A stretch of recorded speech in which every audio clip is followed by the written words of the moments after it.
numbers. Let's get Will in here with his black background. It's green. Is it does green? look black, though. It is. It's like a really dark green. He looking like the Death Row poster. He do look like the Death Row poster. There it is. So okay. Still looks black. Will, sorry. Yeah, that's all good. We're going for like a cabin feel. There you go. All right. Yeah, I'm digging it. Malik Monk. Go ahead. Sorry, Will. Oh, I was gonna say I gave Jesse eggs. I think at the first Sky River event. I need those back. Yep. Hey, I cooked those like that night, Will. I'm sorry. No salt on those either. It hurts me. It hurts. Will's taking his. I remember that. I remember when Will gave us eggs. That was terrific. Bet you wish you still had those, huh, boy? You could be selling them joints like crazy right now. Yeah, backyard chickens is the way to go. We could get Kenny to open up his compound a little bit. We could just raise our own chickens. I'm saying have we our own should. eggs. I don't have Like Will no could teach us. We'll buy like 5 chickens, and Will will teach us how to like just get eggs. It's honestly not hard. Like they're pretty easy animals to care for. You just have to have the space for them because they're chickens. Will, lots to talk about here tonight as the Kings look for their 5th straight win. Yeah. But they're going to have to do it without Malik Monk. Malik Monk ruled out for tonight's game. What was it? A right toe sprain? I think is what it was. Will, what do you think of this? I'm assuming Keon Ellis is in the starting lineup along with Jonas Valanciunas, who will be in for Domantas Sabonis. What do you think about Malik being out here, and what do the numbers look like for some of this stuff? Yeah, I really like. Obviously, it's never great when 2 starters are out, but to look at matchups for all the games for Monk to be out and have Keon presumably be the one to take the starting spot, like it really works out that it's against the Nuggets and Jamal Murray compared to like if pick a team who doesn't have like a point guard as one of their main top 2 players. Like the Nuggets, it's Jokic and then Murray.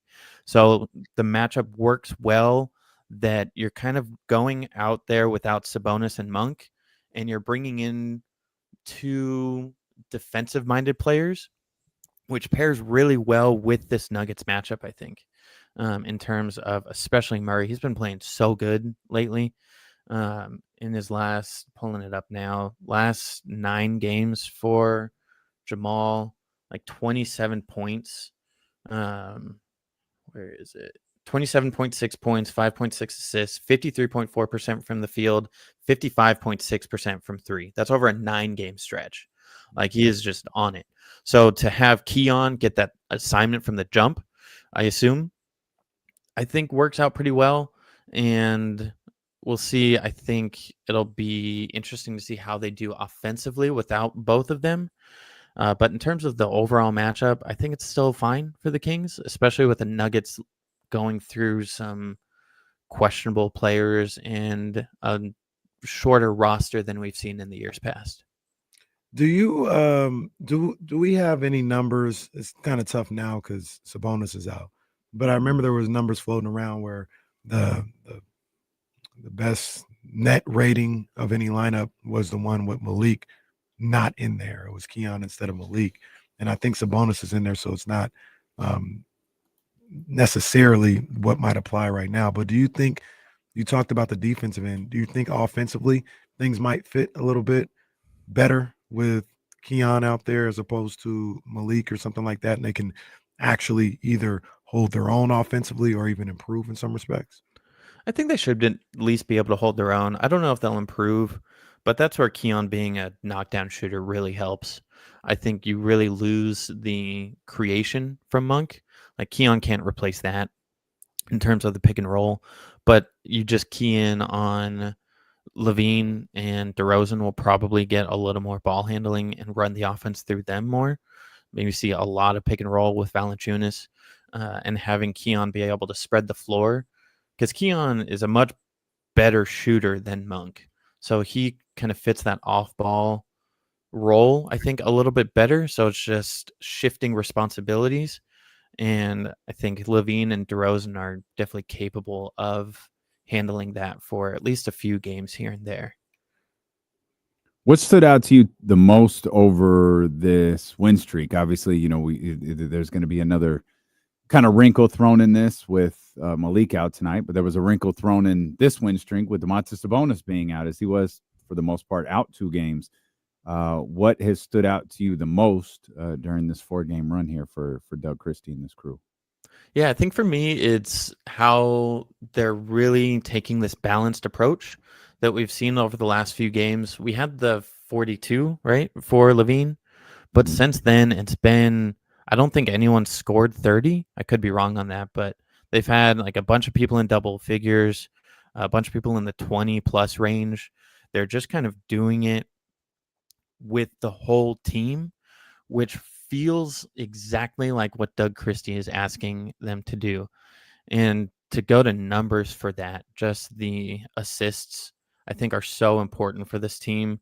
The combo recently of the assists continuing to go up and the turnovers going down, I think comes with them spending more time together.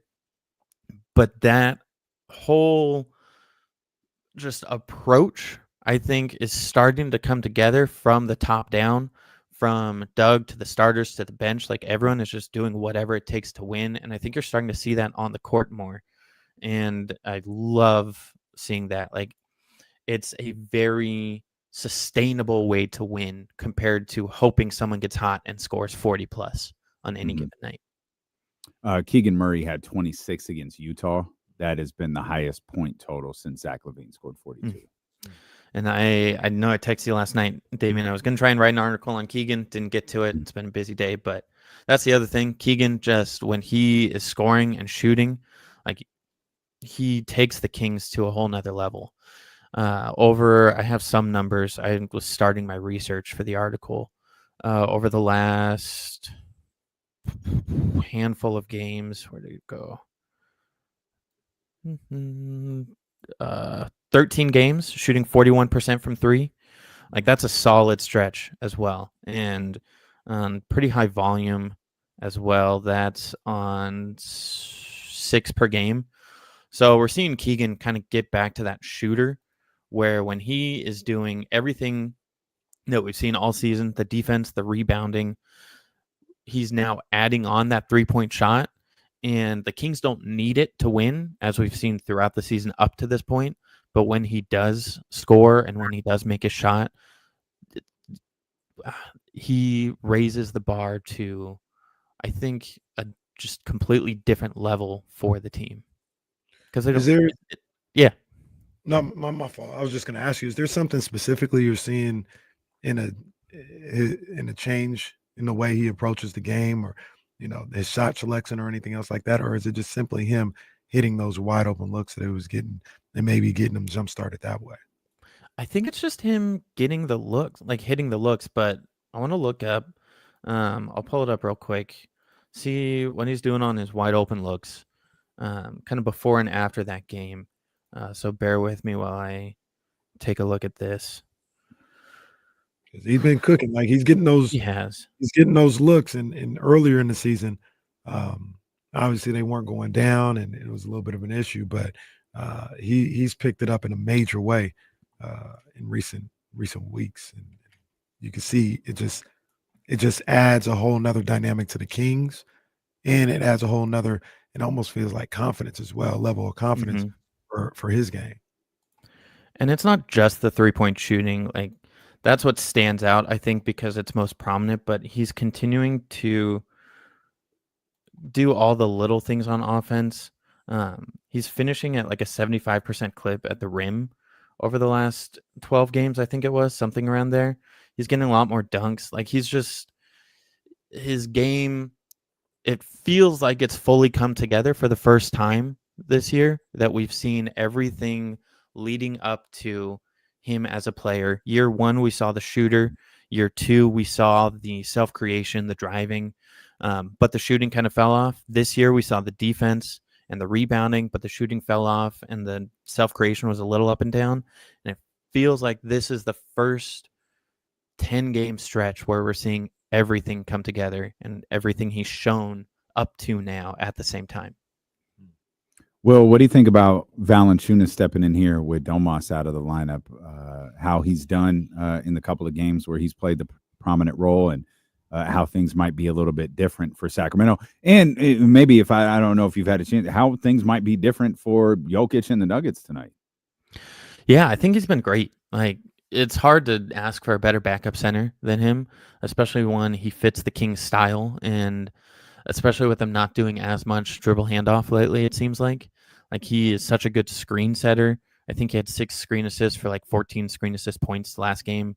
So those are typical. That's around what Sabonis will give you on any given night. He's able to replicate a lot of Sabonis's game just in different ways. And I think he's a better interior defender. I think Sabonis is better on the perimeter.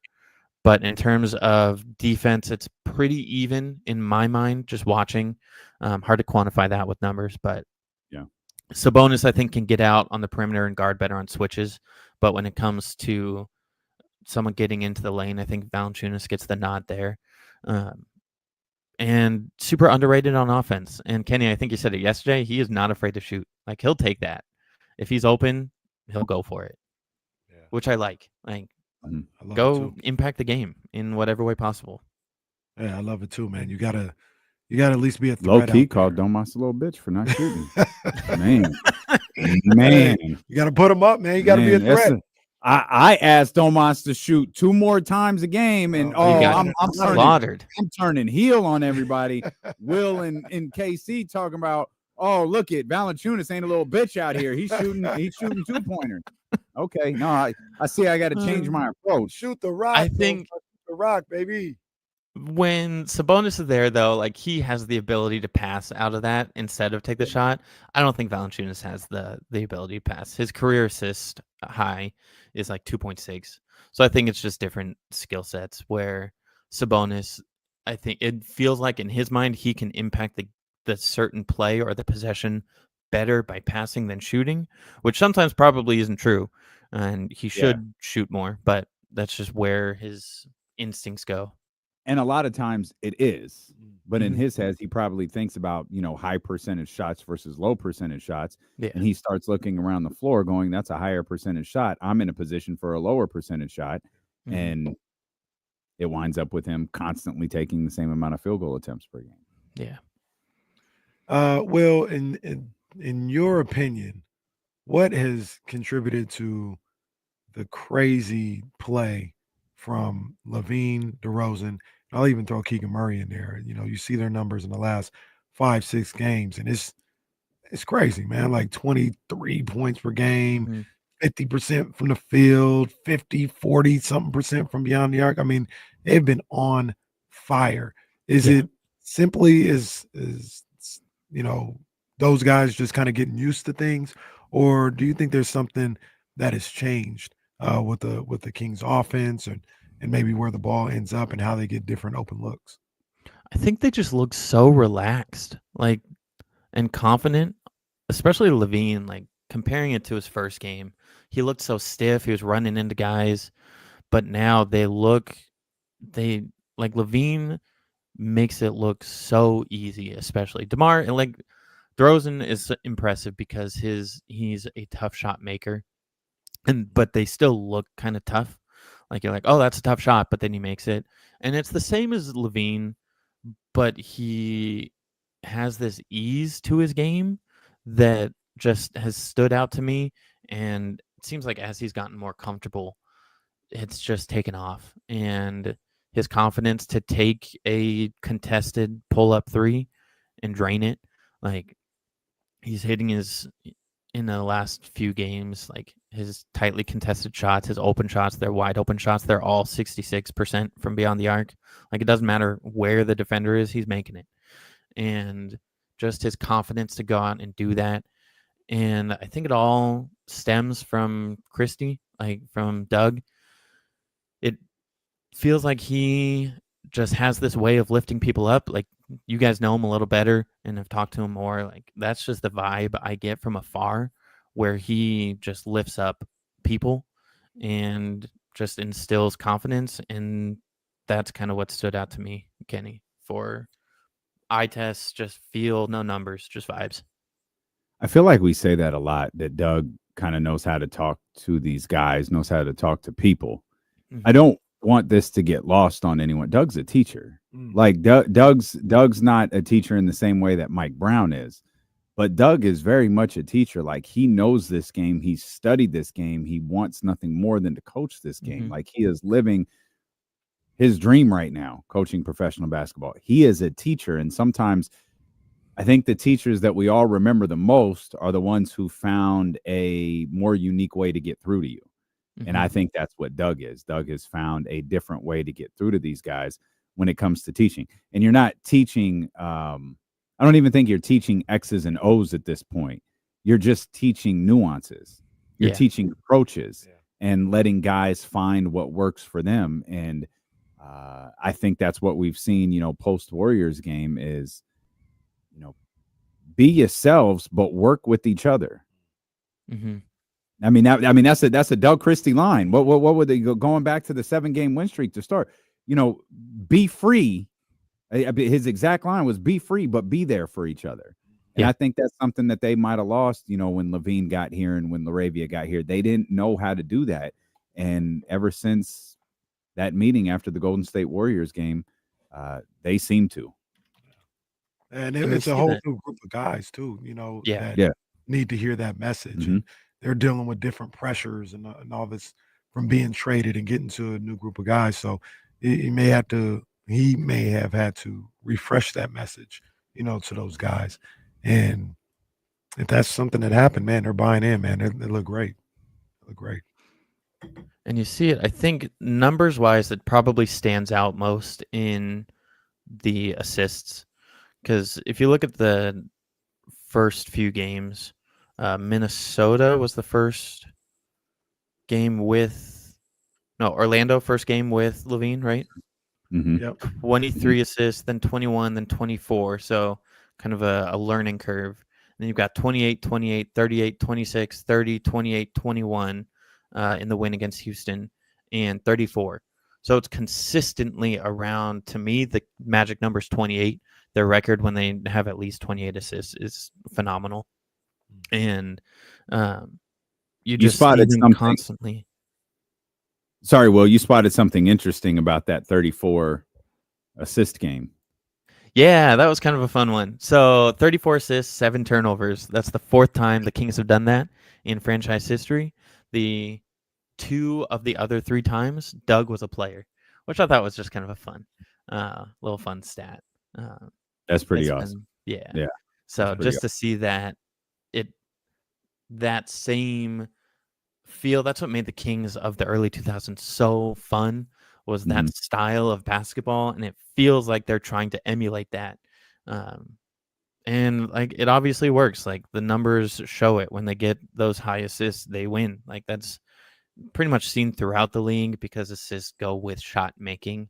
But for this team, that's probably what I'll look at going into every single night. What I'll be looking at is the assists and the turnovers. Great stuff, Will. Great stuff as always. We're following you on Twitter. We're locked into you tonight, and got all your great work over there at SI, man. We appreciate you. Thanks, guys. Appreciate it. National Jesse, salt your media, eggs. Will Z. Yeah, salt your eggs, Jesse. Pepper too. Thanks, Will. Never in my life will I put poison on my eggs. That's death row Will right there.